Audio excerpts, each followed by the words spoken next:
السلام علیکم۔ کراچی میں ڈاکوؤں کا راج برقرار، نارتھ ناظم آباد میں شہری مشتعل، ہجوم کے تشدد سے ایک ڈاکو ہلاک اور دوسرے کو گرفتار کر لیا گیا۔ تازہ ترین ویڈیوز کے لیے چینل کو سبسکرائب کر کے بیل آئیکن اور آل نوٹیفیکیشن پر کلک کریں۔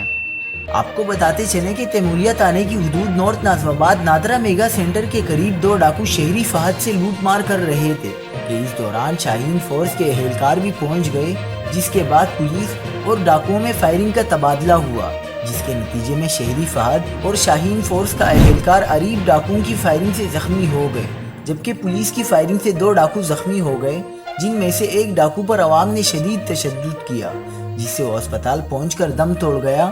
پولیس کے مطابق ہلاک ڈاکو کی شناخت نہیں ہو سکی، جبکہ زخمی کی شناخت کامران کے نام سے ہوئی، جسے طبی امداد کے لیے عباسی شہید اسپتال منتقل کر دیا گیا۔ مزید خبروں کے لیے دیکھتے رہیے حق پاکستان نیوز۔